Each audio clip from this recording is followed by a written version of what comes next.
Are you kidding me, Derek? With her? That's how the worst year of my life began. Not with a breakup, not even with suspicion, but with that single question echoing through my head, as everything I thought I knew about love fell apart. Before we get started, be sure to subscribe to Family Tales by Ethan, so you never miss out on these fascinating stories. And let us know what you're watching today in the comments. My name is Madison Brooks, and I'm about to tell you how my perfect relationship turned into a nightmare, one slow, painful revelation at a time. It all started 3 years ago in downtown Portland, at a coffee shop that smelled like cinnamon and ambition. I had gone there after work, exhausted from another long day designing ad campaigns that no one would ever remember. That's when I met Derek Morrison, tall, confident, and wearing that kind of smile that makes you forget how to breathe for a second. He ordered a black coffee, noticed my sketchbook, and asked if I was an artist. 2 hours later, I was laughing harder than I had in months. He had this way of leaning in when you talked, like your words were the most important thing in the world. I didn't realize it then, but that was Derek's first trick. Attention as a weapon. At the time, though, I thought I'd hit the jackpot. I was 26, living alone for the first time, balancing work, gym, and an unhealthy obsession with Netflix true crime shows. Derek felt like the missing piece, someone who made life interesting again. 3 weeks later, we were officially a couple. He was perfect. Thoughtful texts every morning. Surprise coffee deliveries at my office. Dinners at trendy restaurants where he'd hold my hand across the table and make me feel like the world had shrunk to just us. Even my mom loved him. And that woman doesn't love anyone unless they bring a casserole to Thanksgiving. Everything was good. Until it wasn't. The first crack appeared about 4 months in. My best friend Jessica Turner had just gone through a brutal breakup. Her ex had moved across the country for a fresh start, leaving her crying on my couch with a pint of Ben & Jerry's. Naturally, I wanted to cheer her up. I thought introducing her to Derek might help. Maybe his easy humor could distract her for a bit. Big mistake. Jessica was stunning. The kind of beautiful that photographs can't quite capture. Long, dark hair, emerald green eyes, the kind of effortless style that makes everyone else feel underdressed. But she was also my sister in everything but blood. We'd survived college heartbreaks, job rejections, and too many midnight confessions to count. That Friday night, we went out to dinner. Me, Jessica, and Derek. He was charming as always, cracking jokes, keeping the energy light. Jessica laughed, probably for the first time in weeks. I remember feeling proud, like I'd done something good for both of them. 2 weeks later, Jessica stopped answering my texts. At first, I thought she was just busy. Then after a week of silence, I started to worry. I showed up at her apartment one evening after work, knocking for nearly 5 minutes before she opened the door. She looked wrecked, mascara smudged, eyes red, the kind of sadness that seeps into the bones. "Jess, what's wrong?" I asked, stepping inside. She didn't answer at first. She just started crying, ugly, shaking, gasping sobs that scared me. When she finally spoke, her voice broke on the words, "I did something terrible." My stomach twisted. "What happened?" She couldn't even look at me. "It was a mistake.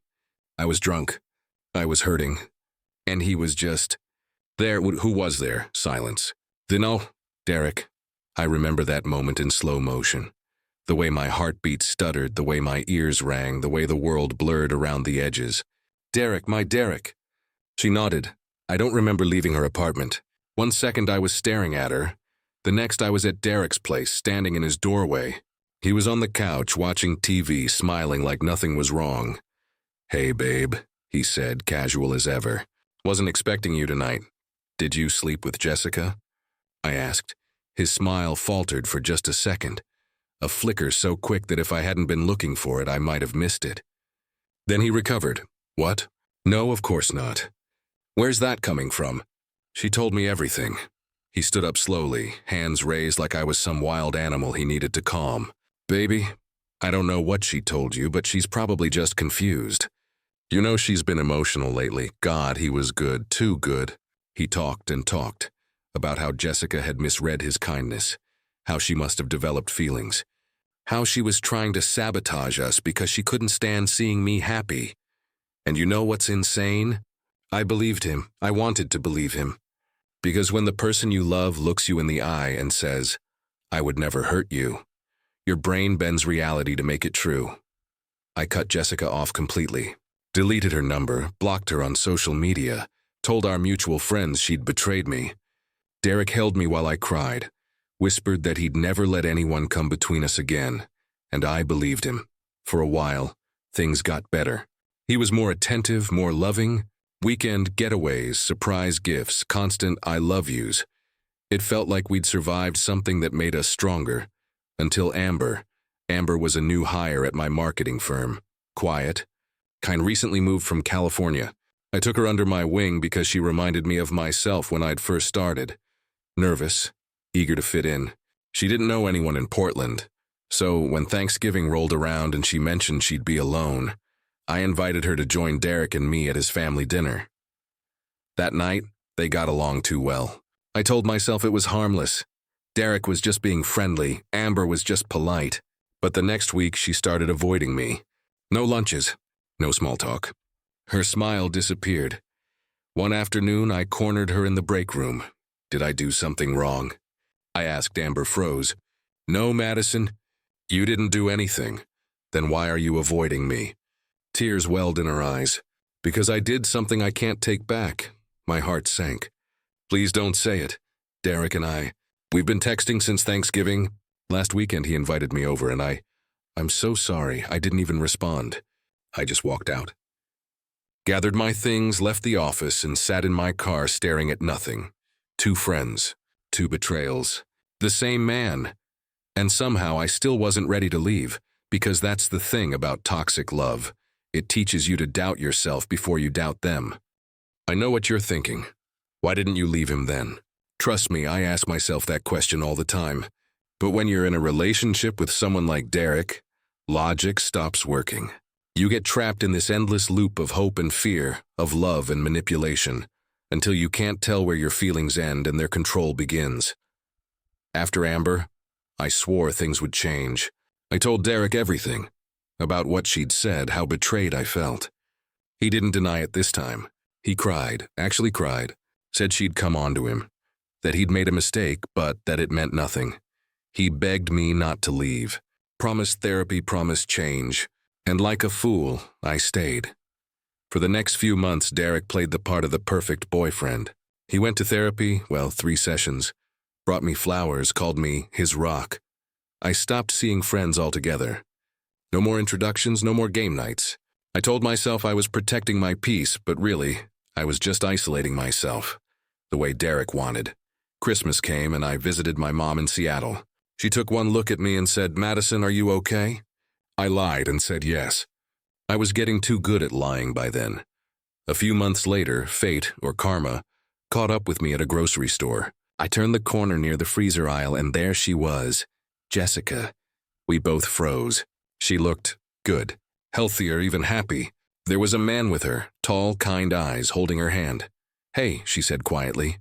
"Hey.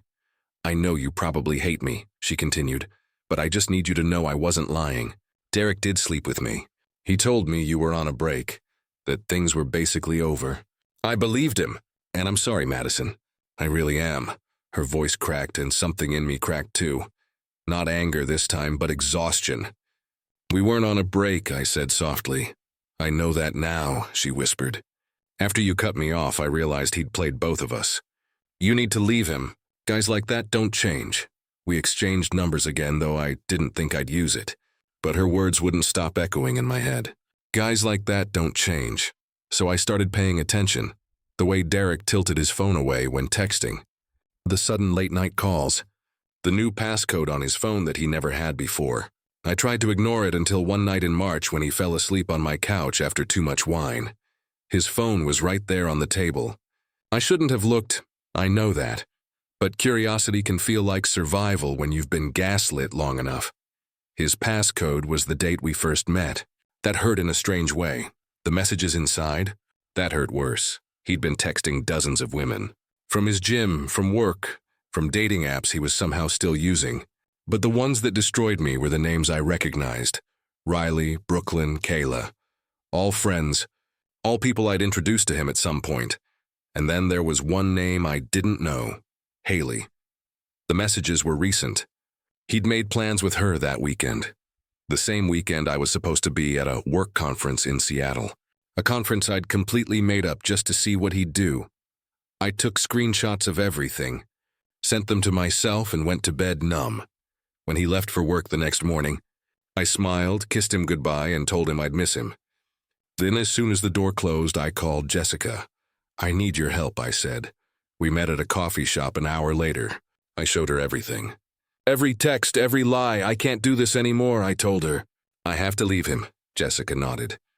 "Do you want me to come with you when you pack your stuff?" "Eventually," I said. "But first I want him to feel it." "Really feel it?" she frowned. "Madison." "What do you mean?" I looked her straight in the eye. "I'm going to ruin him." She tried to talk me out of it, said revenge wouldn't make me feel better, that I should just walk away. But it was too late. Derek had burned everything in my life, my friendships, my peace, my trust. If I walked away quietly, it would mean all that pain was for nothing. So I started small, a long, detailed post on Facebook, then Instagram, then Twitter. I wrote everything, the cheating, the manipulation, the gaslighting, without naming the other women. Just the truth, raw and unfiltered. I tagged Derek. Within an hour, the post exploded.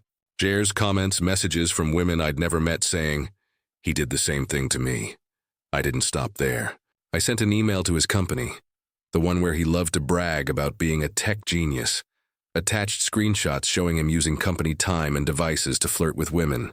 I didn't say anything malicious, just facts. They launched an investigation within days.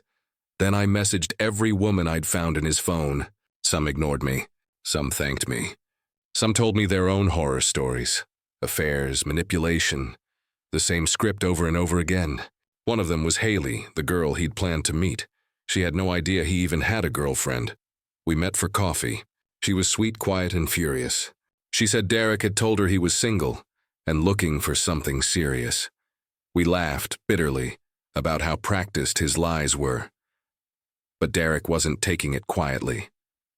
He posted on his own social media calling me a psycho ex spreading lies.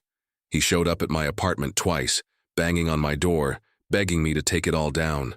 "You're ruining my life," he shouted. "You ruined your own life," I said through the door. He tried to get me fired by calling my boss, saying I was harassing him. Luckily, my boss, a woman who'd seen this kind of thing before, didn't believe a word. A week later, Derek was suspended from his job. His reputation in Portland's tech scene tanked. Every mutual friend we had turned their backs on him. For the first time in our relationship, Derek Morrison was powerless. He moved back to Los Angeles, supposedly to start over. I thought that was the end of the story, that I'd finally gotten justice.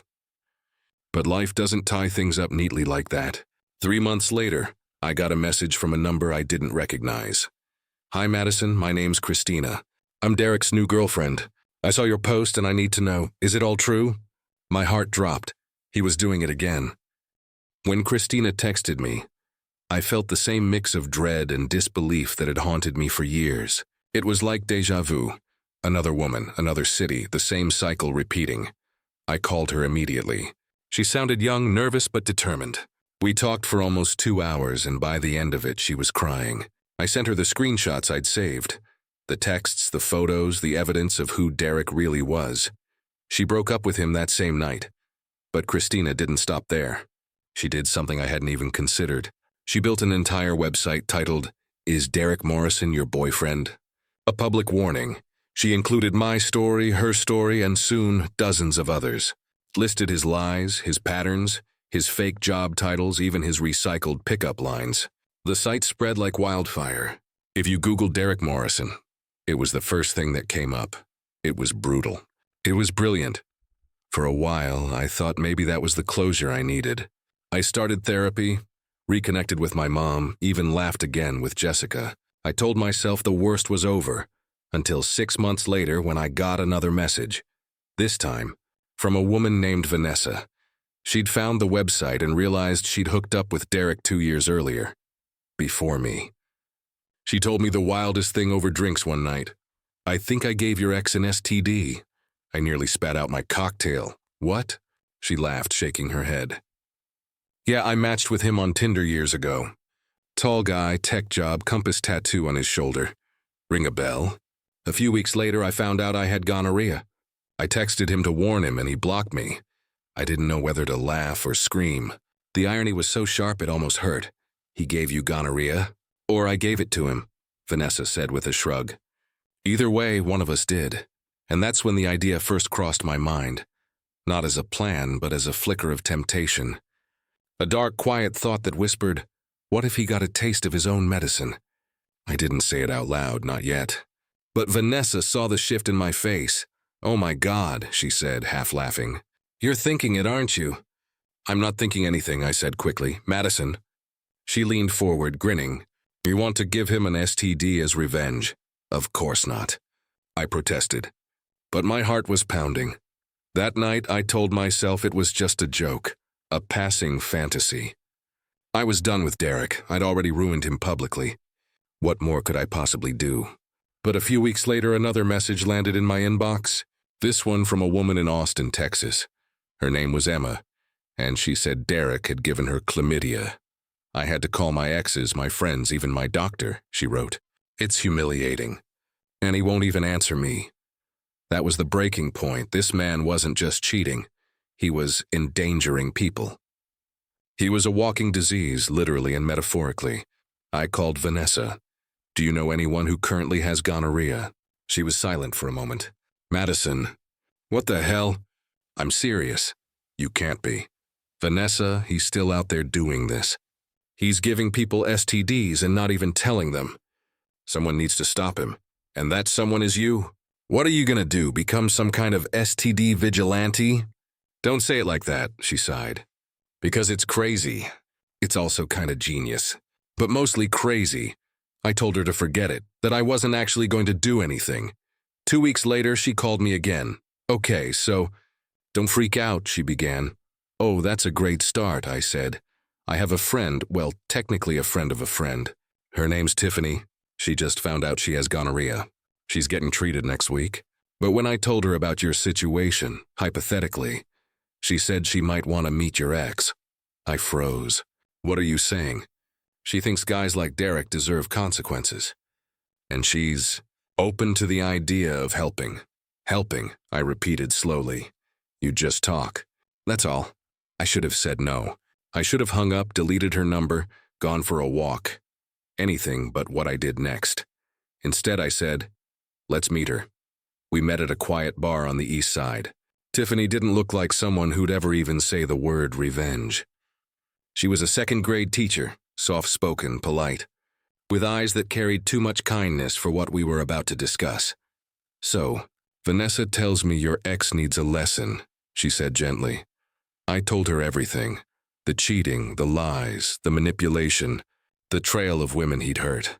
When I finished, she just nodded. My ex gave me gonorrhea and blocked me too. I know what that violation feels like. Some people need to learn the hard way. So you'd really do this? I asked, half in disbelief. I think I would, she said calmly. Not to be cruel, but to make a point.